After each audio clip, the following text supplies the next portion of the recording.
Welcome back to Watch More Football. We're on episode 27, I think it is. Yeah, 27. You're watching us on the Genreverse Sports YouTube channel. It's part of our main channel is the Genreverse YouTube channel. So please check both of them out. On Genreverse Sports, you'll find us. On the main Genreverse YouTube channel, you'll find lots of entertainment reactions, news, reviews, and just general chit-chat about movies, anime, all that sort of stuff.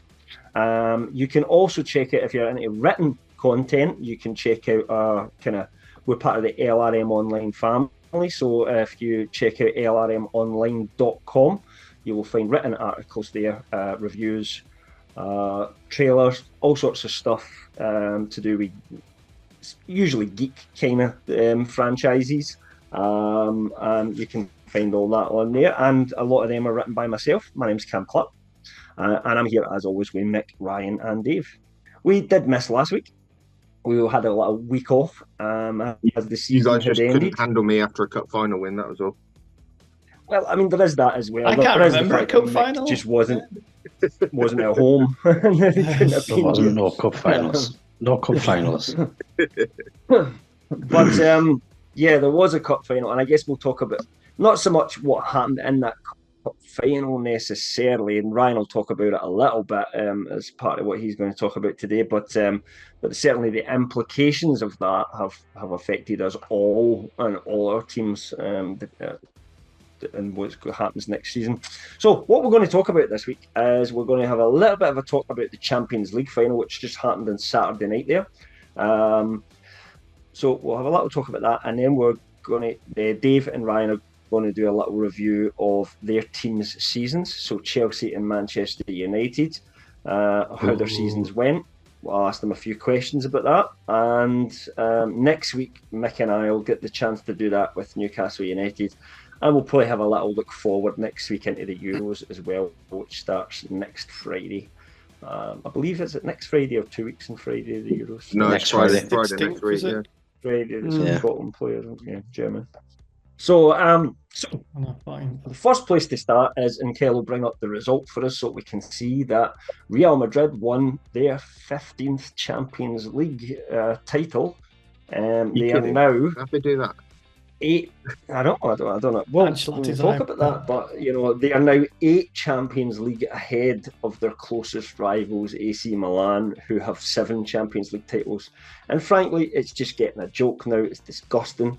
6 Champions Leagues in the last 11 years. I think it would be fair to say all 4 of us wanted Borussia Dortmund to win the game, but I would also imagine all 4 of us didn't think Borussia Dortmund would win the game. I actually did. I was putting on my prediction 1-0 to Dortmund. I was saying, yeah. And to be honest, in the first half, they could have been 1-0 up easily. Yeah, they did 1-0. It could have been 3 or 4-0 up. Yeah, easily. But what happens with Real Madrid is if you don't punish them, if you get chances and you don't score, they will punish you. All they need is one chance, and they just seem to always put it in the back of the net. And that's kind of been the story of their season. It was the same in the semi-final against Man City. They played in the semi-final. Was that? Oh, it was Bayern. Yeah, City was Bayern. Quarters, wasn't it? City was a quarter-final. But both games were kind of the same. The quarter-final was more your point, because it was all square going into the second leg, and really early on they just sort of lump it forward for Vinicius to run onto. He scores, and then they park the bus for the rest of the tie. Which you could say it's. I mean, Jose Mourinho was talking about Carlo Ancelotti as a manager who is now the most successful Champions League manager as well. He's now won several with Real Madrid, but he's also won with AC Milan as well, who's the second most successful team in Champions League history. So he's won a fair few titles as Mr. Ancelotti. He knows what he's doing in the Champions League. And he's not one of these managers, as Mourinho was talking about, that's here's my style of football, we're going to be win or be damned. He will adapt to whatever he needs to do to win the game. And that's kind of how Real Madrid have played in the Champions League this year. And it's worked for them, when they've had to be humble and sit back and let people attack them and then just, pick them off in the break. They did that. And once again, title 15. I think you could probably make a case for Carlo being the best manager ever, to be honest. I don't know. Until you see him managing a team like Everton, I don't think you can really grasp how good he is. I just think... Is that tongue-in-cheek there? No, I think... He did do quite well when he was playing. He didn't do too bad. Yeah, then Rodriguez got injured and that was it. And they fell to shit after he left. But he's got more Champions League medals than anyone. He's got more Champions League medals than most clubs. He's won the league in 5 different countries and the top 5 leagues. And he's been doing it for about 30 years. And I think it's, I'd say in this country, obviously, Fergie's the best manager ever because of his longevity and how he kept, renewing himself. But he's done it in multiple places, Carlo. And I think he's, like we were saying, sort of in the group chat about the manager searches, he is not a manager who thinks it's more important that he plays his style and it looks like his team. He's a manager who takes what he has and he gets the very most out of them. And I think that's really at its core what a coach should be. Yes, you've got your Peps and you've got your Klopps and you've got your Cruyffs that reinvent the game, but they need their players to do that. Whereas Carlo, it doesn't matter what team you give him, he'll get a tune out of them, I think. Yeah, they do the best. He's the Godfather. And obviously when you put him in a team like Real Madrid and you look at, if you look at just the players individually at Real Madrid and then the players individually at Dortmund, Dortmund's got Sancho, who hasn't really made it, Manchester United. They had Royce, who's kind of finished. They had Emre Can playing in midfield, who's been around everywhere in Europe and never really been that successful, Hummels kind of went back to them after being at Bayern Munich and winning a few titles. He kind of went back to them to almost retire. And, so they don't have a team that you look at and think they're full of stars, but that you do look at that Real Madrid team and it's Bellingham, but for a team, Junior, Rodrigo.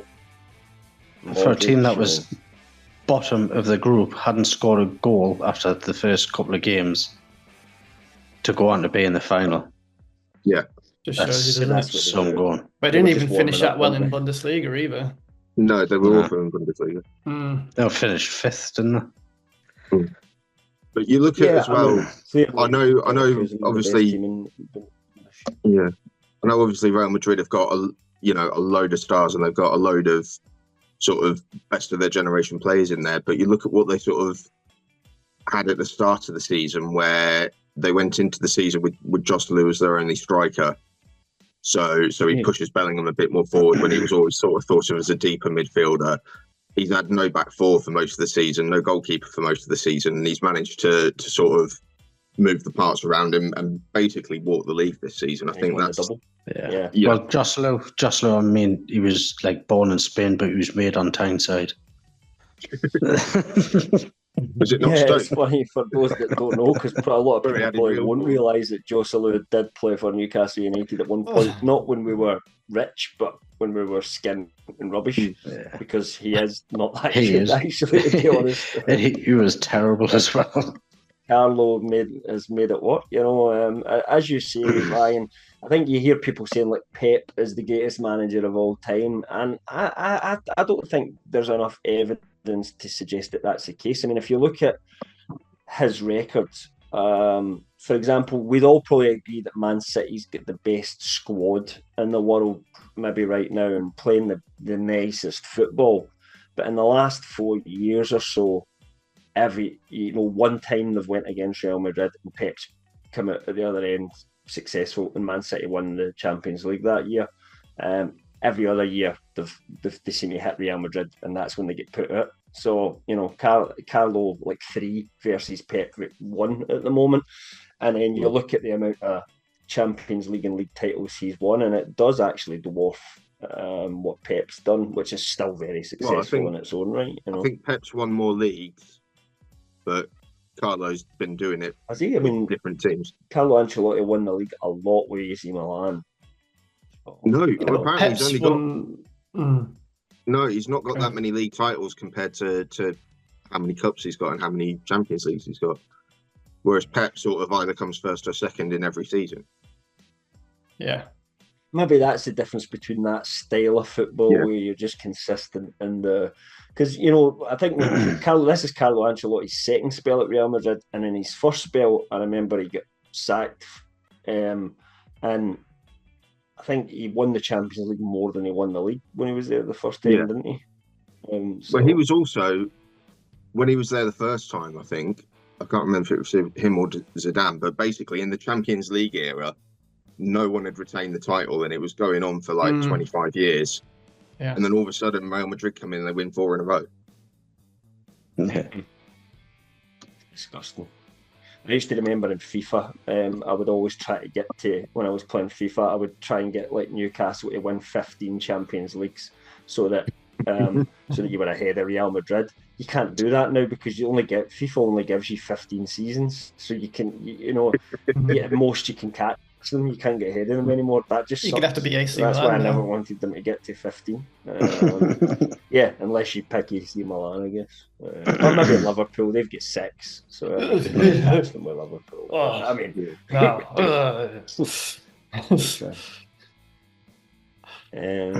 but yeah, I mean, I don't know. It's a bit boring seeing Real Madrid win the Champions League every year. I mean, it's not their fault they're to try and win it. It's the most important competition for them, but I can't see them not winning it next year. No, they've got because they've strengthened, and they've got that Endrick as well. Yeah, they're going to have. How are they going to fit the with 4 Vini and Rodrigo? Yeah, I would love them not to win it with Mbappe, just because it would be funny if they've won it all these years before he comes, and then he comes and he's supposed to be the best player in the world, and then they win nothing after that. That would amuse me greatly. But there is a factor in that, in that Mbappe doesn't like to work hard, and I don't think you get that from Vinicius or Rodrigo. They both do what the coach tells them to do. If he says run here, do that, they do it. I don't know if he'll get that. I don't know. But he's going to Real Madrid. I think he'll be more motivated. Yeah, maybe. Maybe he will be. Yeah, it's whether he hits that next level at Real Madrid, because he's been the top dog in France for so long. It's whether he's got it in him to hit the next level. He's got the confidence to think he's going to do it, but it just depends how it goes, doesn't it? And I suppose one thing for him is he's got 2 World Cups where he was basically the best player in the tournament under his belt as well. So people voted that. I wouldn't have said he was. Maybe one of them. I mean, more so 2018 than 2022, but you know, he dragged them back into that final in 2022 on his own, basically. He did. He's got a hat-trick, didn't he? Yeah. It's a shite state of affairs, quite frankly. And it's just comes bitter with internationals. Like, they need to fall out with Carlo and get rid of him, and they bring in Bernd Schuster or something like that, like one of those weird picks that they just get out of nowhere and just does nothing for them for a couple of years. We need one of them. Like maybe Ten Hag gets sacked for Man United and they just go, oh, we want Ten Hag, he's amazing, and then he wins nothing. I don't know. Clubs are making all sorts of weird managerial decisions nowadays. Who knows? I mean, who knows? And that kind of is a good segue on to where we're going to go next, which is to review the seasons of the clubs that you two support, which is Chelsea and Manchester United. Chelsea finished 6th in the league. Manchester United finished 8th in the league, but they also finished with a trophy because although we all said none of us could see you winning it because you were playing City in the final, you only went and did it. And yeah, I'd just like to point out at this point, fuck Man United. Just putting that out there. I will second that. I will third that. If we're going to pick one game to actually play and put a shift in, fucking hell, that was the game to do it in. And every single one of them were just phenomenal. We were the better side the whole way through, I thought. We were good. Bullshit. I feel, but I don't know if the others feel this way, but I feel City were poor in that game. I just think it's like almost like the real City just didn't turn up. They looked soft in the ball. The passing was so poor. Like one of your goals came from just a terrible pass that just went straight to a Man United player. I just don't know what was going through their heads. So we had this discussion on the day, didn't we? Because obviously the first goal was really fortuitous. The first goal was really fortuitous. It was a fuck up between Guardiola and Ortega. But the second goal, yeah, fine, they gave the ball away cheaply, but it was in our box, and the interplay and the passing to get the ball up the pitch and score was phenomenal. I do not argue with that. I can't argue with that. It was well played once you get the ball, but it still started with a Man City player just looking straight at a Man United player and going, "Here, have this," and passing a 20-yard pass straight to a Man United player's feet, which, that happens in football. It doesn't usually happen to Man City, because that's their game is just crisp passing. And for me, I was disappointed in them. The only reason I wouldn't have cared normally, but it's worth pointing out the reason that me and Mick especially were disappointed, and Dave as well, is because there was an effect that had, and it knocked onto us. So we'd finished above you in the league, so we'd get the Conference League position. Dave's team Chelsea had finished in 6th, so they get Europa League. Nope, Man United win the FA Cup, jump above both of them, steal Chelsea's Europa League spot off them. So Chelsea now go down and take the Conference League, which they're not that interested in. And we don't have Europe next year now. And it just felt like a right kick in the teeth because of that. Because I think you had the worst season you've ever had as a team. Yeah. Literally, statistically, that was the worst season. I mean, apart from the semis when we got relegated. You still get into Europe. Yeah, but in Premier League era, 100%. Yeah. And you still get in Europe, and you've still got a trophy in the cabinet at the end of the season. Yeah. And I just think, did somebody do? Like, somebody has done some sort of black magic to make Man United get lucky. I don't know what it is. You in Liverpool, you just are so lucky. It's unbelievable. I just don't know where it comes from. Even when you're shit, very lucky as a Man United fan this season. Well, you should. The only one with silverware. If you had got the points that your performances warranted, you'd have probably been in the relegation zone. But you ended up in Europe and winning a cup. The thing is, it just felt like Newcastle cup to win. Newcastle have bottled a cup final and weren't even fucking in it. To be fair, though, we did bottle the game against them at Old Trafford. I think you and I both agreed, and we were poor and against Brighton. Yeah, and that's what then allowed Chelsea to get ahead of us, and that's the price that you pay when that happens. So, anyway, where will we start? I mean, Dave, we'll start with you then in terms of Chelsea's season. So, I'll ask you some questions, but the first one would just be give us a rundown of how you feel your season went. It all comes down to expectations, doesn't it? So you spend £1 billion on players.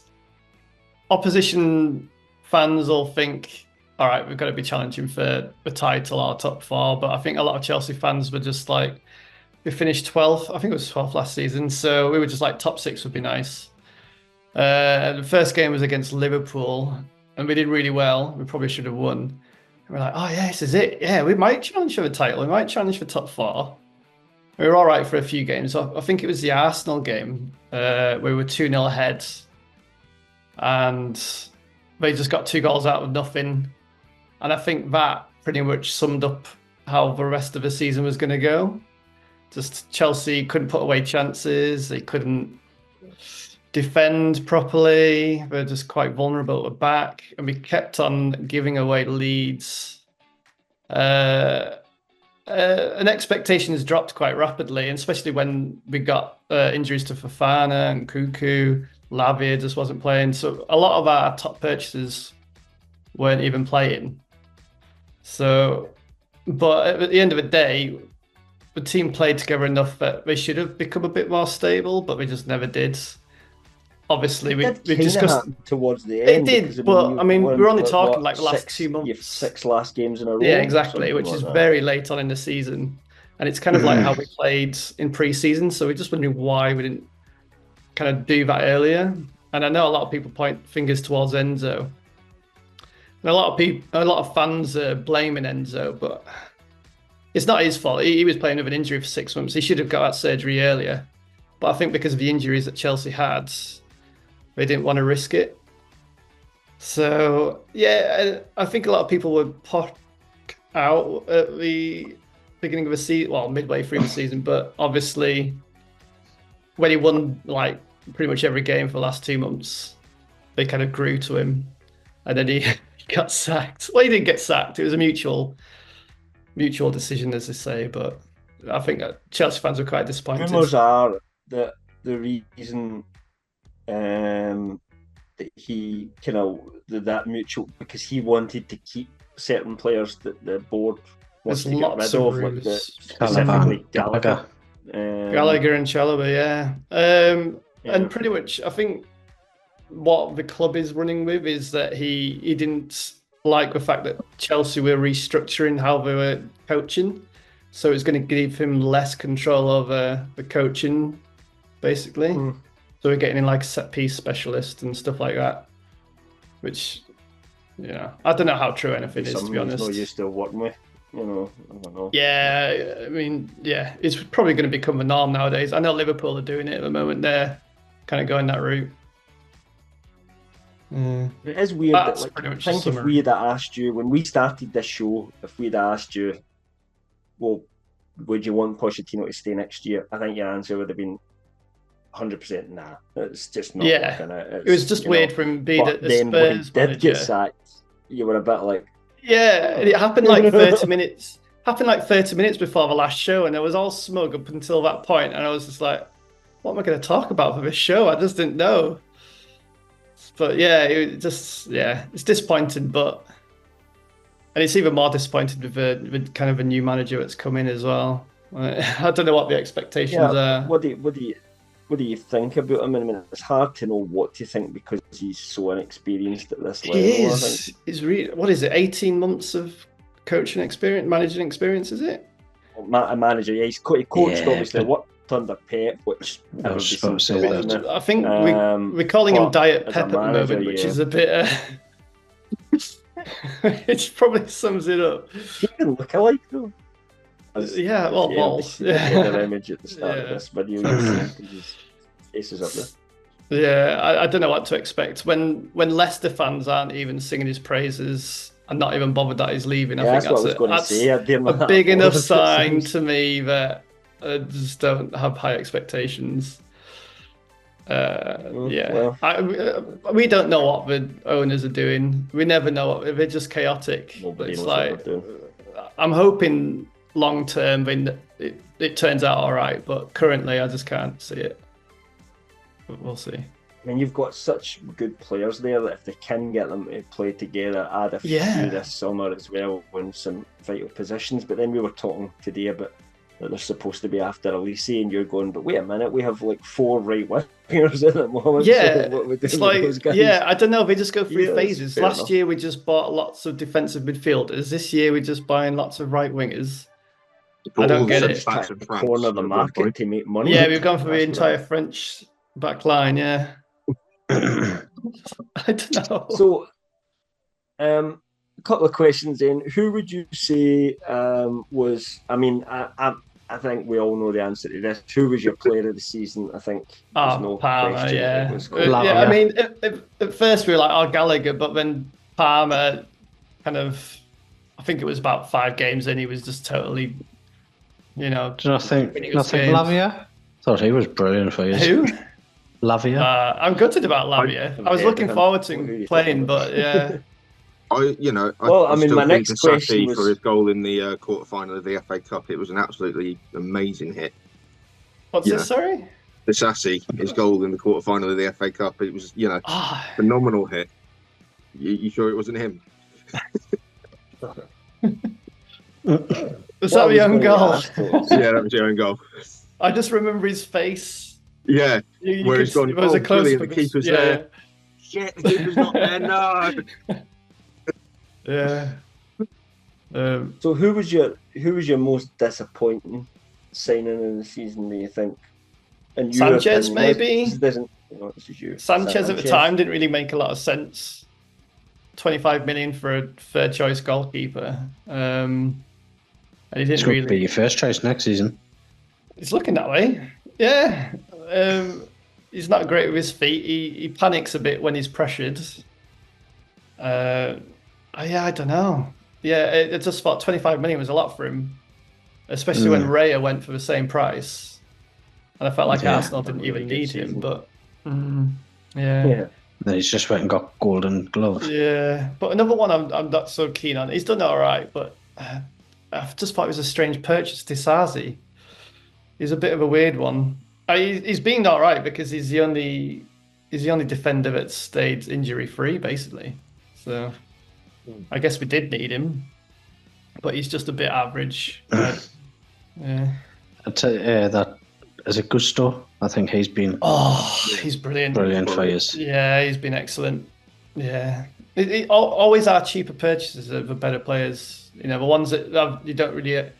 I mean, I knew he was good when he was coming in, but he really. Sometimes you never know how a player's going to be when they come into the Premier League. But he's especially because you signed him. fantastic. You signed him so far in advance as well, didn't you?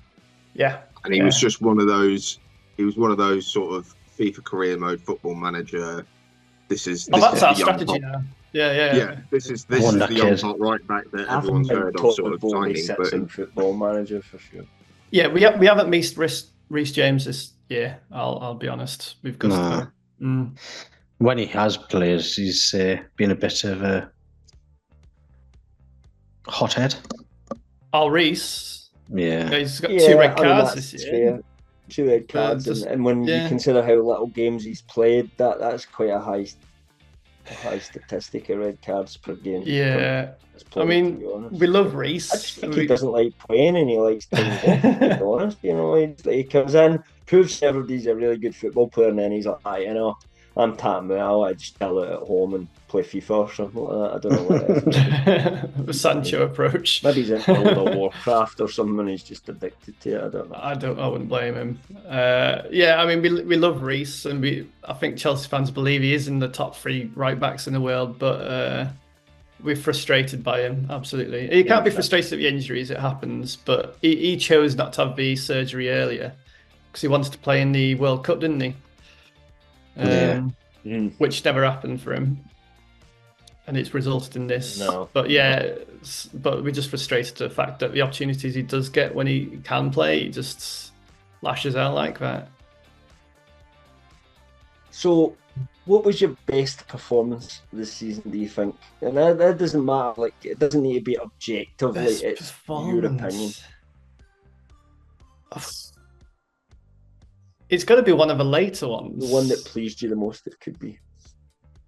I mean, the last 5 or 6 games, probably. Yeah, just because we've actually looked like a team. But obviously, there's some really good results in there. But I don't think we played particularly great. Like the City games, like City didn't beat us, and we could have won all those games. That 4-4 game was the one. The 4-4 game. Yeah. Yeah, what was it? Man City's boys, Chelsea's man.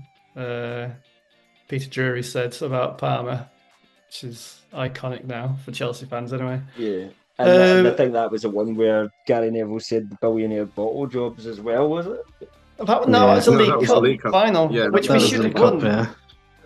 We should have won that again. It's that's been a.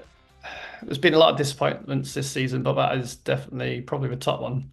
Still, as you say, going for 12-6, getting to a final, like, it's not bad progress, actually. Really, yeah. Absolutely. It just makes you wonder why on earth have they let Poch go. They didn't have a great start. They ended brilliantly. Yeah. They could have easily kicked on into the next season. They would have dislodged Villa from top 4. Yeah, that maybe. Was my opinion. I think so. With the players coming back as well, the players that are coming back who have been injured, like Fofana and Nkunku, Lavia. I think it could have been possible, but who knows what's going to happen next season? It's like a reset for us. Yeah, well, that's what I was going to ask next. Is, like, in your opinion, what positions do you need to go for in the summer? Not necessarily who you've been linked with, but what do you think? I think striker. You don't think Jackson did enough at the end of the season? I think a lot of Chelsea fans have taken to Jackson, so I think he's probably in the top 5 players for us this season, I'd say. Especially like the last half, ever since he came back from. See an improvement in his game. From the start of the season to the end of the season. He's had the best debut season for a striker since God knows how long for us. By Diego Costa. It's not a massively high bar though, that is it? Sadly not. No, that's true. That's true. But he's been a lot more clinical. He's very involved in everything we do. So yeah, I think we'd be quite happy with him.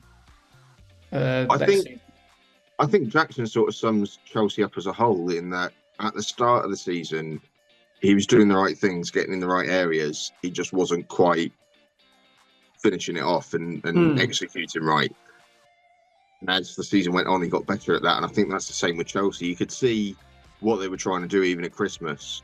It just, there was individual errors in both boxes that were the difference, basically. Yeah. And obviously that sort of tightens up as they get used to playing with each other. Yeah, you're exactly right. Yeah. Just need consistency. Any other position, striker, what else? One more that you would get if you were in charge. I think a lot of fans want a goalkeeper. It feels weird to buy another goalkeeper after you bought 2 last season. But it felt like the 2 we bought last season weren't first choice.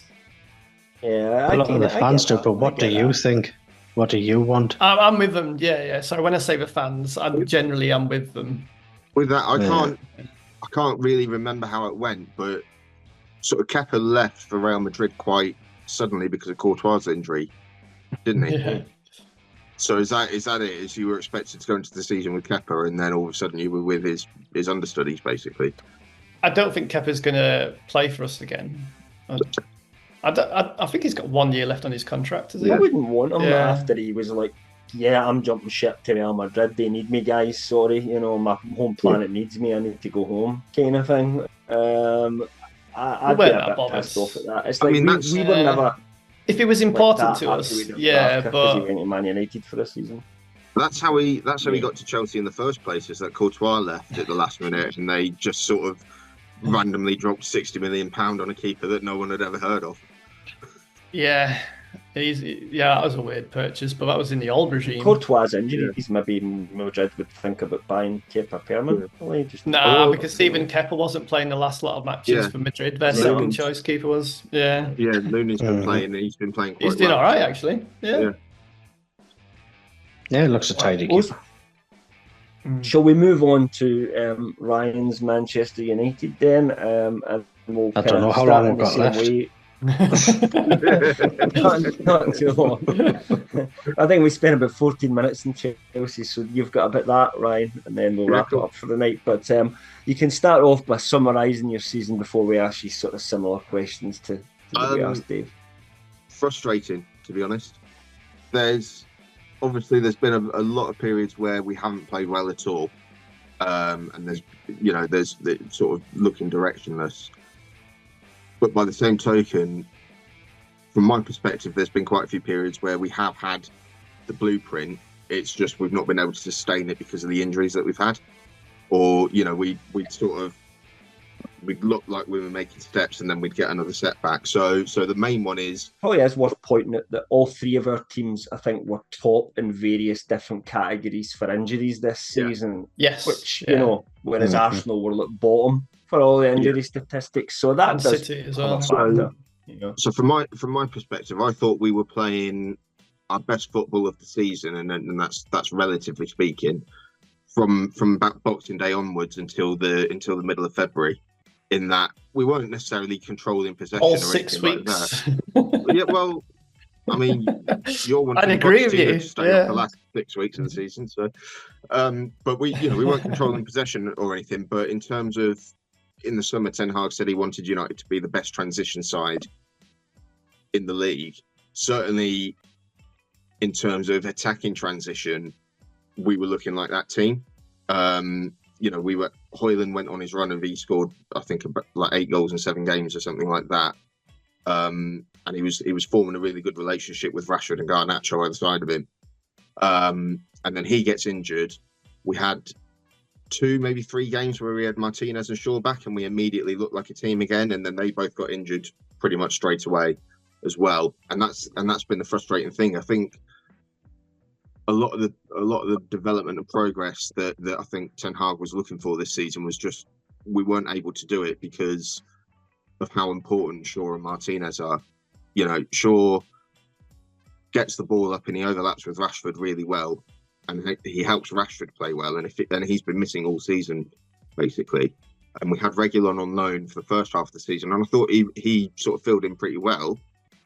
And then it looked like we were getting Shaw and Malacia back, so we sent Reguilon back to Spurs, but then neither of them kicked a ball again all season. And then we had Lisandro Martinez as well, and you saw that in the FA Cup final, just how much of an improvement he makes, not only to sort of the command of our own box, because he just scratched for everything. He was taking on Haaland all game and coming out on top, and winning the physical battle against Haaland, even though he comes up to his knee.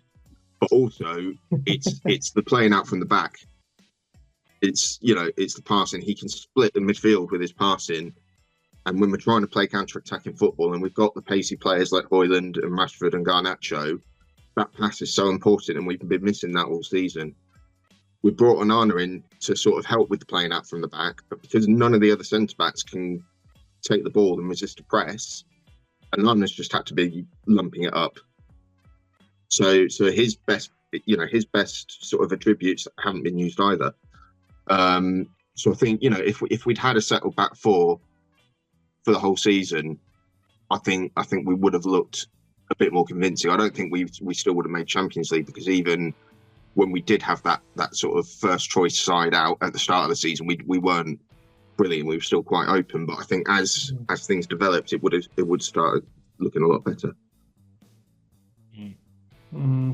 So I guess similar question. Let's start with the kind of manager situation, because, like, I guess towards when we were doing our final sort of game of the season, you would have said Pochettino's probably going to stay at that point, but we just found out that day he was going. But you would have probably thought at that point Erik ten Hag was dead man walking. I mean, literally, like, every press was saying he's gone. It's like even before the cup final, no matter what happens, he'll be gone. And then, of course, he wins the cup final, and everybody kind of just goes, well, what's going to happen now? And it's all went really, really quiet on that. So what do you think is going to happen? Do you think they're just going to stick with Erik ten Hag, or do you think he's going to come back for holiday and get bye-bye? I think realistically, given we've left it a full week now with no communication, I think he's probably gonna start the season as manager. The whole situation with the reports saying the whole situation with the reports coming out the night before the final that he was getting sacked either way was really poor. But I think that was a bit reactionary because Chelsea were talking to all these managers, Bayern Munich were talking to all these managers. Yeah. Obviously, with the way the season ended, and Ineos doing the full audit of the club, I think they were putting the feelers out in terms of if this gets untenable, who could we get in? And I think that's the due diligence that everyone does. But I think while sort of Chelsea journalists were chasing up the McKenna to Chelsea story, basically, I think the word they got from McKenna's side was that they're waiting to see what happens at United, and I think it sort of snowballed from there. Yeah.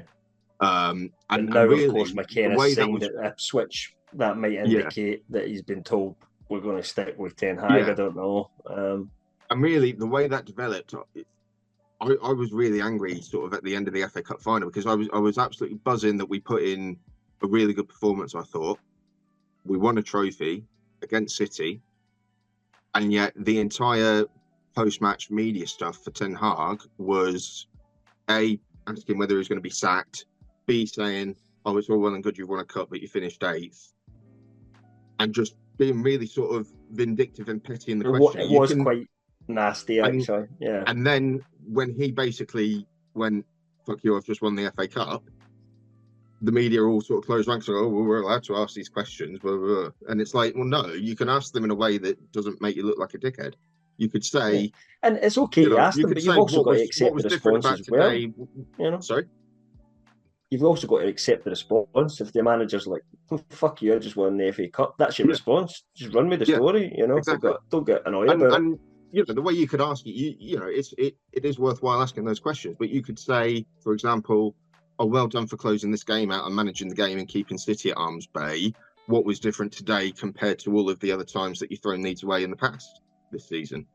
Or how do you build on that for next season? Not, you know, That would require smart journalism, like proper journalists asking really thought out questions, and I just think we're not in that era anymore. It's not in their interest to big up Ten Hag or big up United, and United being a mess sells more papers, and I get that, but it just really put a dampener on it for me. I think towards the back end of the season, I was sort of accepting that he was probably going to go, but I wanted to keep him on mainly because there was no sort of clear, we get this guy and it's going to be better alternative. If you look at the people that you've been linked with, the only one that's really not available now is McKenna because he signed his new contract. But Tuchel, Pochettino, Thomas Frank were the ones that were, and they're all theoretically still available if you had to go that way.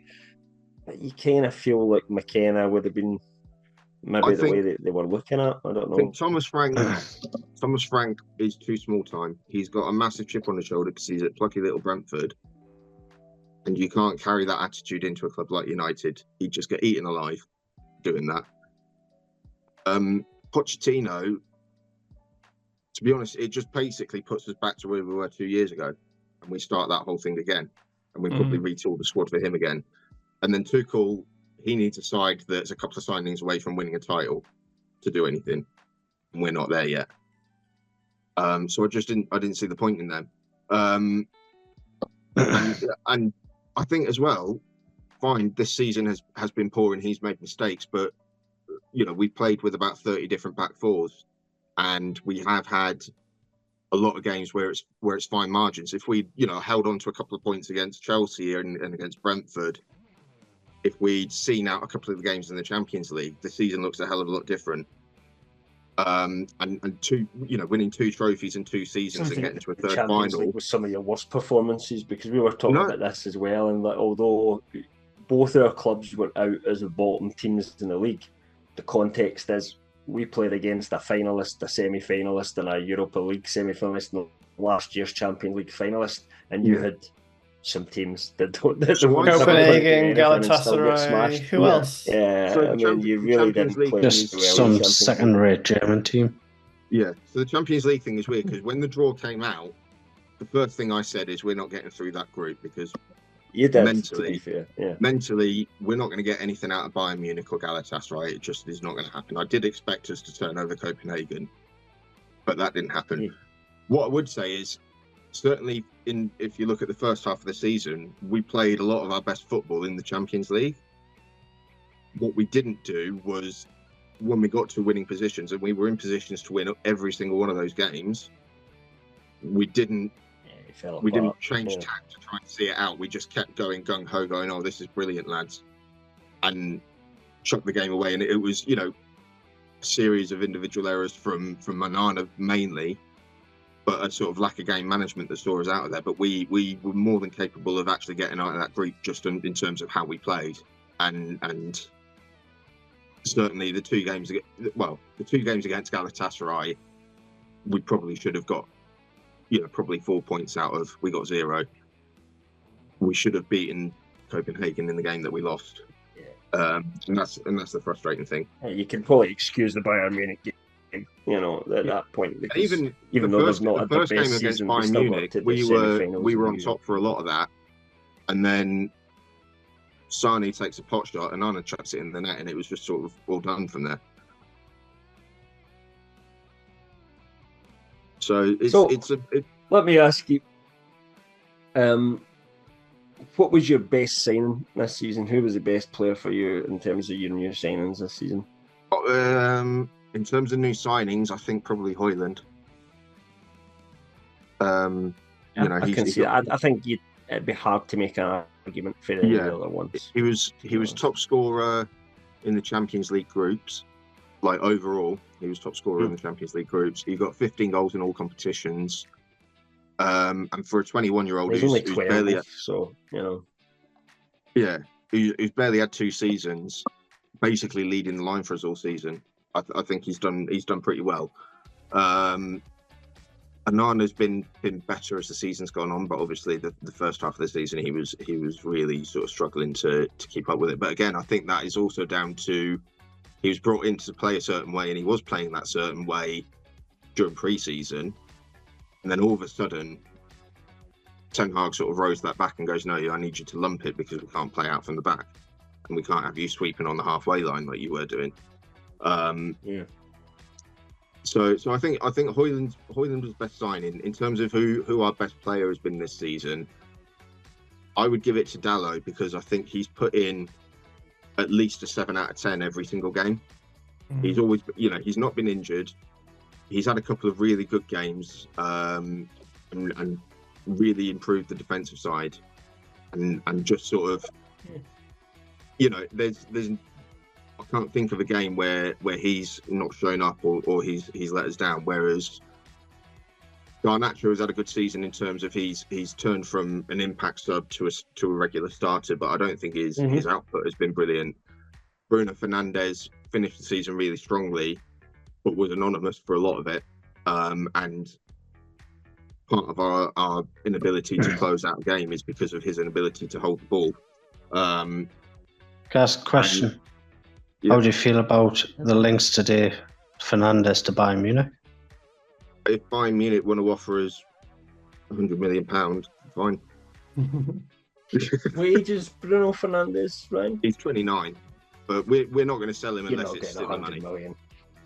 Yeah, I don't expect Bayern to come with that money, but if they did, I think we'd probably sell. Yeah, you'd be crazy not to. At that age for that money, to be honest. Yeah, I don't think we'll necessarily going to name a price for him. I don't think those links. It sounds like he's interested, though. To be fair, it sounds like he's not really interested in going, and he's quite happy to stay in Manchester United. So, who's been your most disappointing player of the year? Casemiro. That's easy. And what did you say? Sorry, not Mason Mount. No, Casemiro. Casemiro. Oh, yeah. That's weird because last year was one of your best. Yeah, absolutely. No, that just shows what happens when you buy a player over 30, doesn't it?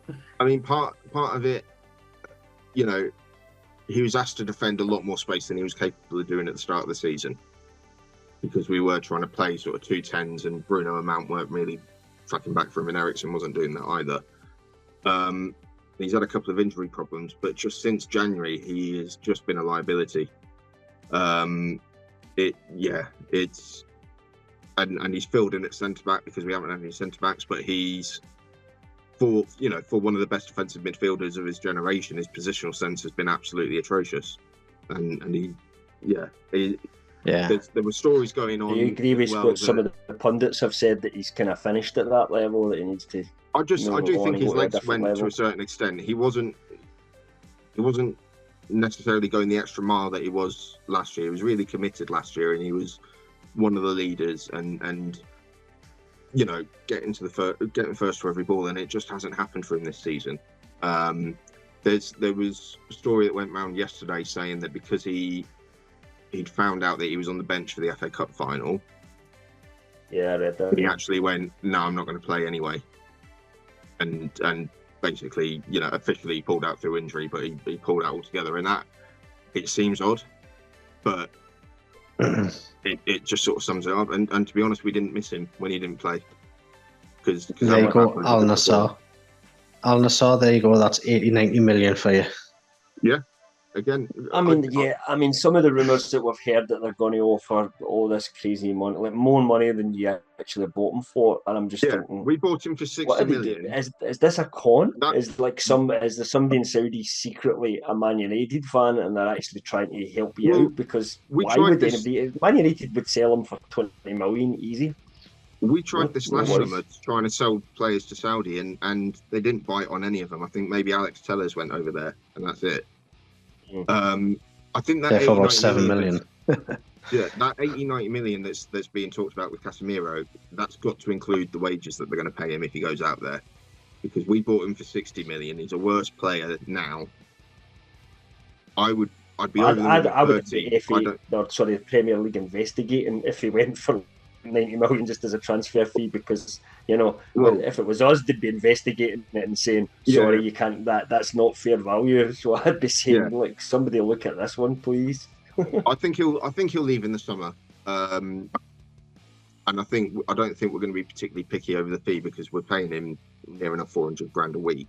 So if we get those wages off the books, that will be as big a deal as getting an extra 10 million for him in the transfer fee. So, and talking about the transfer, just very quickly because we're about 50 minutes. Give me 2 positions that you think that you should get and sign this year. Just 2.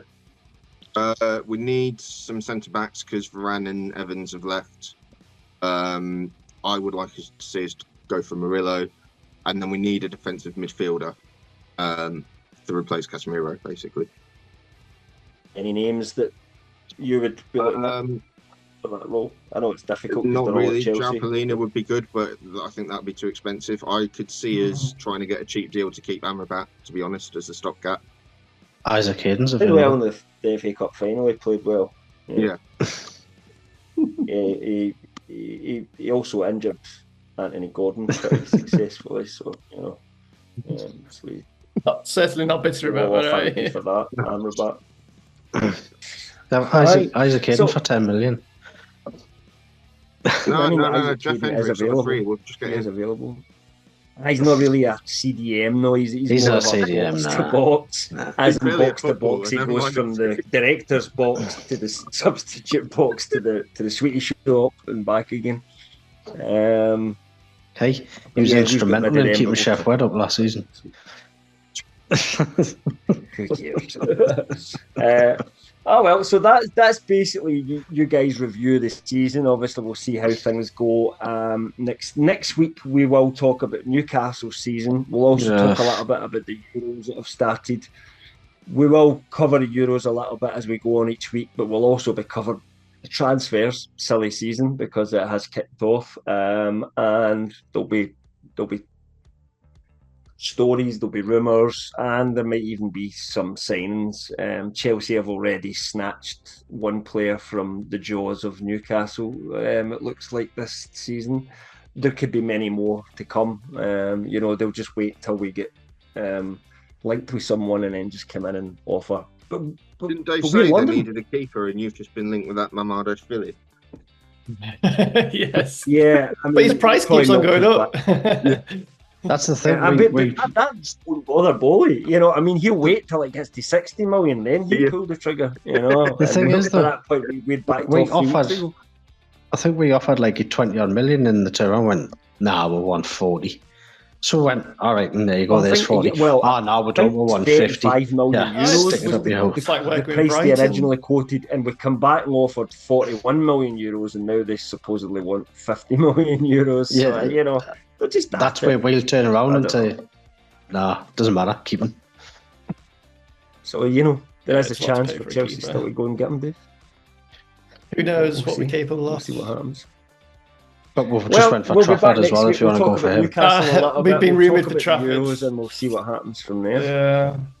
Yeah. As we move on, but any final words from anyone this week? I know, Mick, you've not had much to say. Fuck Chelsea, fuck Man U. There you go. Quite right. I agree with him. All right. Well, thanks very much, everybody, for watching this week. We will be back next Tuesday, as per usual. Now we've moved on to Tuesday nights, and if you're not interested in Newcastle, maybe don't turn up next week because that's what we're going to be talking about quite a bit for most of the runtime anyway. But we will go on to a little bit of the Euros as well. We probably will know the result that several teams have had in their first game by the time, England will have played, Scotland will have played. There'll be quite a few first-round games. Not by next Tuesday. Not by next Tuesday. It's a week Friday. Yeah, I thought you played. No, it's a week Friday. A week Friday is the first game, 14th of June. Yeah, it's Friday next week. It's not this Friday. No, it's a week Friday. I asked earlier on, and you guys said, "Oh no." So next week Friday. We said next Friday. That's fine. So we'll cover a kind of just leave alone to the Euros then. Well, we've got rid of half our players by that point. Yeah, I won't watch it anyway. Friday night I'll be playing Xbox. I won't be watching Scotland game. Fuck that. Especially against Germany, aren't you? So I wouldn't watch it either. Yeah. I will. Be good. I mean, I will. Yeah. I don't blame him for not doing it. That's all right. I'll be watching your games and hoping that you get destroyed every game as well. It's going to be very costly and shit. That's the thing. it'll work eventually. Eventually, you'll get to like a semi-final or quarter-final. You'll get smashed out in penalties, and I'll laugh. Yes. Cam, that's the thing. You're going to sit there hoping that we get smashed. We're going to sit there knowing yous are going to get smashed. Yeah, it's I agree with that. We're going to say, no, we're not. Yeah. So I'm just looking forward to the. I'm looking forward to the podcast thumbnail in a few weeks of Cam's face with Mel Gibson Braveheart makeup. When I get that, Cam's rolling his eyes. I don't know. Get that. I'll replace my Newcastle flag with a Scotland flag. No, you're going to change it to whatever flag that England are playing that week. That's what it's going to be, isn't it? Yeah. Oh, that's a good idea, Dave. That is a good idea. Classic That's Scotland. Yeah. Well played. So anyway, guys, before we just rattle on a load of shit for the next 40 minutes again, thanks very much for watching us this week, and we'll see you next week. Bye-bye. Cheers. Thank you. Cheers, guys.